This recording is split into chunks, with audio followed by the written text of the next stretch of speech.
लगातार दूसरे दिन प्रधानमंत्री मौजूद है। 7,000 करोड़ रुपए की परियोजनाओं का शिलान्यास करने के बाद अब एक बार फिर से जनसभा को संबोधित करने के लिए सांगारेड्डी पहुंचे हैं और बेसब्री से लोग उनका इंतजार कर रहे थे आज सुबह से ही। और फूल मालाओं के साथ स्वागत किया गया, पुष्प वर्षा की गई, प्रधानमंत्री का स्वागत किया गया। बीच बीच में जय श्री राम के नारे भी लगे। वहां पर लोगों ने अपना हृदय खोल करके सांगारेड्डी की जनता ने आज अभिवादन किया है। जी किशन रेड्डी साहब जो कि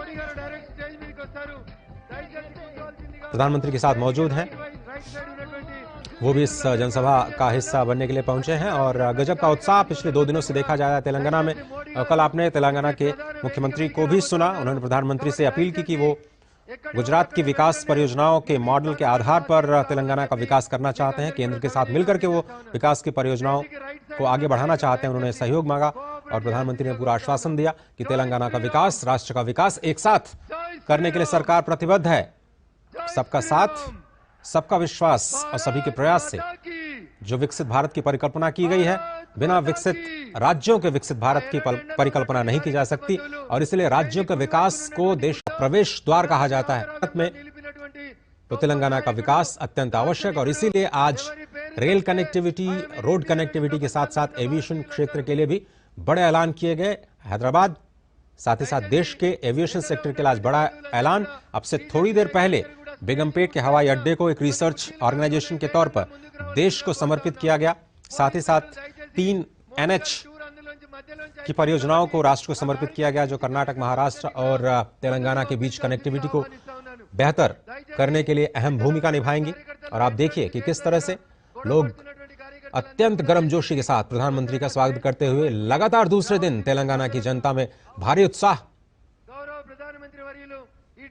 कल हमने देखा था कि अक्षय ऊर्जा के क्षेत्र में, रिन्यूएबल्स के क्षेत्र में, थर्मल पावर के क्षेत्र में, वहां पर आदिलाबाद में कई परियोजनाओं का शुभारंभ किया था। उर्मिलेश भट्ट हमारे साथ, हमारे संवाददाता जुड़ चुके हैं सांगारेड्डी से। बहुत धन्यवाद उर्मिलेश। कौन कौन से बड़े प्रोजेक्ट्स हैं या कौन से ऐसे मुद्दे हैं जो आज प्रधानमंत्री के भाषण का हिस्सा हो सकते हैं? बिल्कुल, जैसे कि आपने भी दर्शकों को बताया और इससे पहले प्रधानमंत्री नरेंद्र मोदी ने कई जो विभिन्न परियोजनाएं हैं उनका शिलान्यास और उद्घाटन करके राष्ट्र को समर्पित किया है। ऐसे में कह सकते हैं कि आज तेलंगाना को एक बहुत बड़ी सौगात प्रधानमंत्री नरेंद्र मोदी की द्वारा दी गई है, जिसमें कि जो उड्डयन, नागरिक उड्डयन जो अनुसंधान संगठन केंद्र है उसका उद्घाटन किया गया है। ये लगभग 350 करोड़ की जो लागत है उससे निर्मित किया गया है, जिसमें कि अंतर्राष्ट्रीय स्तर का जो है ये एक अनुसंधान संस्थान रहेगा। साथ ही जो है रेल और सड़क परियोजनाओं का भी प्रधानमंत्री नरेंद्र मोदी ने कुछ देर पहले जो है उद्घाटन और शिलान्यास करके राष्ट्र को समर्पित किया है। अजय, अगर सबसे बड़ी बात की जाए तो प्रधानमंत्री अभी जनसभा में पहुंचे और एक बड़ी जनसभा यहाँ पर है। और जैसे कि हमारे दर्शक भी देखे होंगे कि प्रधानमंत्री जनता के बीच से अपने सिर परिचित अंदाज में गए हैं।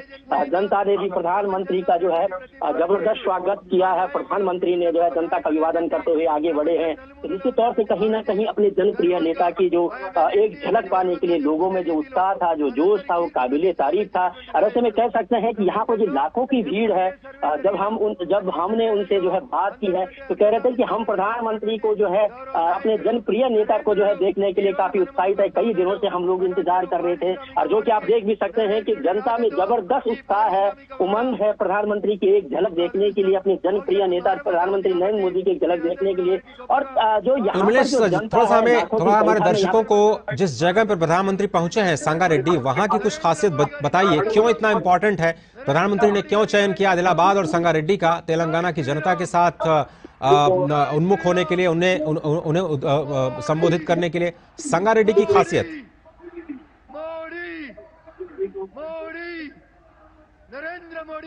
इस वक्त मंच पर पहुंच चुके हैं प्रधानमंत्री सांगारेड्डी में और स्थानीय जनता तेलंगाना की गर्मजोशी के साथ प्रधानमंत्री का स्वागत करते हुए भारत माता की जय और जय श्री राम के नारों के बीच प्रधानमंत्री एक बार फिर से तेलंगाना की जनता को आज लगातार दूसरे दिन संबोधित करेंगे। आपको याद होगा कि कल तेलंगाना के आदिलाबाद में उन्होंने जनसभा को संबोधित किया था। उसके बाद तमिलनाडु पहुंचे प्रधानमंत्री और वापस फिर आज सुबह उज्जैनी महाकाली के दर्शन पूजन के बाद प्रधानमंत्री ने 7,000 करोड़ रुपए की परियोजनाओं का शिलान्यास, लोकार्पण और आधारशिला रखी और उसके बाद फिर से एक बार जनसभा को संबोधित करते हुए जय श्री राम, जय श्री राम।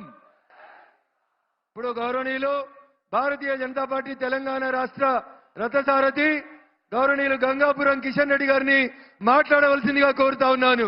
జై హింద్, జై భారత్.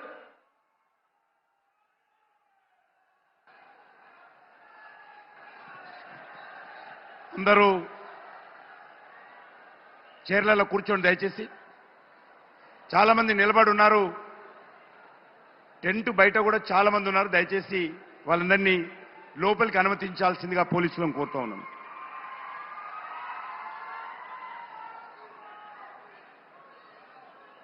ఈరోజు మన పట్టంచెరులో జరుగుతున్నటువంటి